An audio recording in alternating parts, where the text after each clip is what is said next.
Hey guys, it's time to do a review and a camera test comparison between the iPhone 7 on the right versus the Samsung Galaxy Note 7. And as you can see, I did the drop test and yeah, it has some damage on it. But anyways, we're going to be comparing them and also going to be doing a camera comparison to see which one is better. And I'm going to give you my honest and truthful thoughts on these two phones. You know, as an owner of these two devices, I want the best for you. Basically telling you which phone is more worth buying. So let's start off with the build quality. Okay, so now you can see that both phones, of course, they cost a lot of money, above $700. So they will give you, of course, top-notch build quality. So on Apple, you got the aluminum. And on the Galaxy Note 7, you get glass. So, of course, both are good. Both are premium. It's just your personal preference, whichever material you like. Personally, I like aluminum more just because it offers more, you can say, durability or protection from drops, and also I don't have to worry about the fingerprints that I get on my Samsung Galaxy Note 7, and also the glass is more likely to break compared to aluminum, so that's why I like it. Other than that, both are pretty premium devices. We got metal on the side of the Galaxy Note 7, so it's not a full glass phone, still a little bit metal there.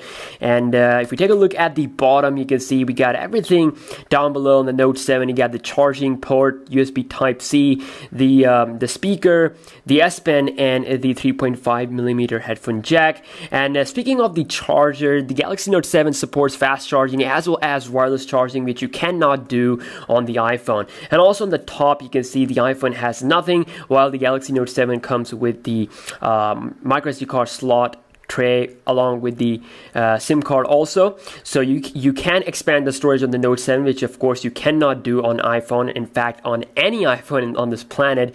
On the iPhone, you got the mute switch. Okay, this is a neat feature we have, and also of course this is iPhone 7, so you can see the size differences between these two devices. Despite having a 5.7 in size, the Note 7 is still equal to the iPhone 7 Plus when you talk about the size and hand, so they will be looking very, really similar. So of course I don't have the iPhone 7 Plus right now, but I will be having in the future. So if we quickly unlock both phones, here you can see the display, the beautiful display. Of course both have nice display, but in comparison, the Galaxy Note 7 wins, and there really is no comparison because the Note 7 provides a 5.7-inch Super AMOLED Quad HD display, and also it is dual curve from both sides, so you can do of course you can change lots of stuff. Of course, it's a new way to interact with your phone. And the iPhone 7, on the other hand, it does not give you anything new on the display department. It's pretty much the same as the iPhone 6s from the last year,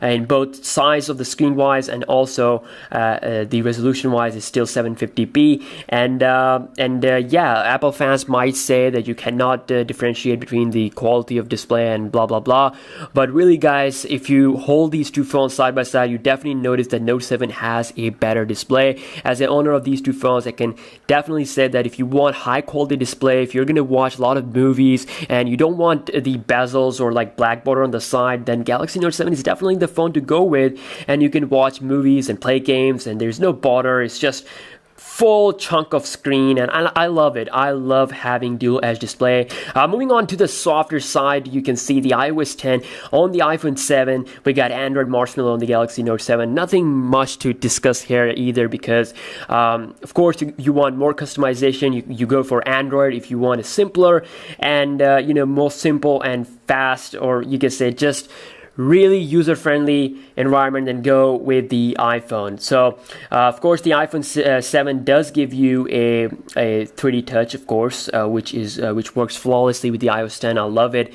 While the Galaxy Note 7 overall provides more features compared to the iPhone software-wise, that's a fact. So for example, you get a ability to launch 2 applications on one screen. You also have the ability to downgrade the display resolution all the way from 1440p to 1080p or 720p. That is something that I haven't seen on any Android phone. So this is like a whole new level to increase the battery life on your Galaxy Note 7. And just like that, you also get ultra power saving mode, private mode, tons of things on the Note 7. Not to mention, it does have an iris scanner on the front, as well as a heart rate sensor on the back. So I mean, like I said, Note 7 is a more feature-packed phone compared to the iPhone 7. Also, the Note 7 does feature a 3.5mm headphone jack, so you can charge your phone, and at the same time you can play music without any problem, while the iPhone 7 does not give you that because there is no headphone jack. And that is actually the only, you can say, really special thing with the new iPhone 7 series. So if we talk about the cameras, of course, so both have 12 megapixel sensor. The iPhone 7, of course, f1.8, the Note 7 f1.7. Both can quad up to 4K at 30 fps. On the front, you got 7 megapixel on the iPhone versus 5 on the Galaxy Note 7.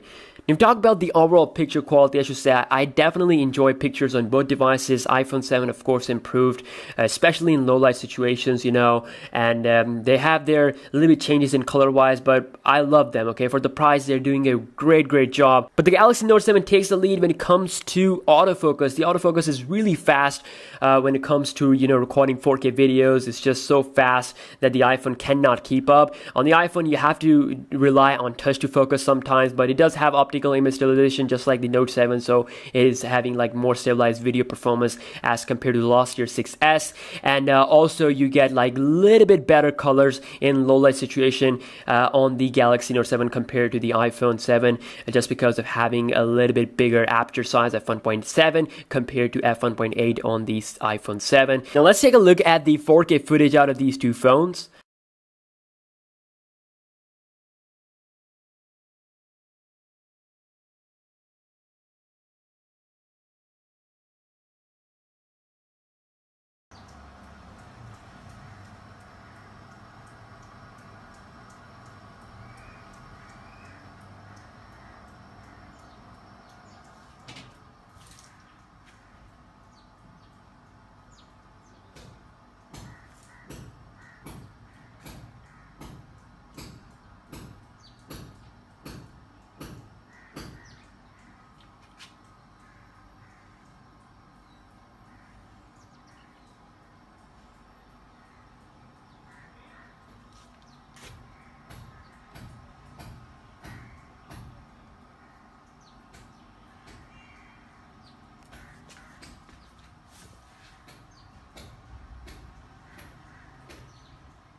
Under the hood, we got Qualcomm Snapdragon 820/Exynos 8 octa-core on the Note 7 versus the Apple A10 Fusion chipset on the iPhone 7. Now, both phones are pretty fast. You're not going to be noticing any lag or any problem with these devices. They should be able to handle any game smoothly without breaking a sweat. So lastly, we've talked about the battery performance. The Galaxy Note 7 is slightly better compared to the iPhone 7 when it comes to the battery life, and I think the iPhone 7 Plus can beat out the Note 7 when it comes to battery performance. Of course, I don't have that. The reason for that is the Note 7 is giving me around 4 to 5 hours of screen on time, which is definitely something that I've not expected from it. I expected at least 5 hours plus, but still, even though the battery runs out, I can still rely on fast charging and get my phone charged from 0 to 100 in just 1 hour and 12 minutes. While on the iPhone 7, it's not possible. It takes some time to charge compared to fast charge enabled devices. Battery performance on the iPhone 7 is improved around 10% compared to the iPhone 6s. So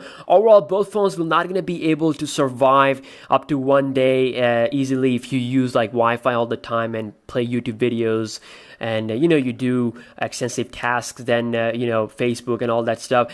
They will not gonna survive up to 1 day, that's for sure. But again, like I said, fast charging does make a big difference overall, and that's something that iPhone 7 does not have. One thing I definitely like on the iPhone is the new stereo speakers, so they are much better sounding compared to pretty much every phone that I own, including the Note 7, so that's a good thing. So yeah, all in all, these two phones are pretty awesome, but again, if you have the iPhone 6s, just do not upgrade to the 7. It's not something that I would recommend you, because it's pretty much the same phone. If they have done like something big to the design, or maybe like change the display resolution, then I might have considered an upgrade, but it's still pretty much what people say iPhone 6 SE. And comparing to the Note 7, definitely you're getting more feature, iris scanner, the fast charging, the wireless charging, the 5.7-inch Quad HD display, all in all better autofocus while recording 4K content. So yeah, I mean, my preference will always be Galaxy Note 7 if you want the best for your money. So the only reasons why you should pick up iPhone 7 is pretty much, you could say, minimal. The iOS, of course, can be a top reason why you can pick this one up. Of course, really smooth, faster environment coupled with A10 Fusion chipset, and also you can have like aluminum build quality, which is of course better in my opinion compared to glass. But again, you can fix the scratches by having like a protector on it, and other than that, I'm not sure that what I should say here, because the Galaxy Note 7 is just too good. So yeah, let me know which you think is the best phone for the money, which phone is the best overall. If you guys did enjoy it, then please give it a thumbs up. It really helps me out a lot. And I'll see you in the next one. Peace out.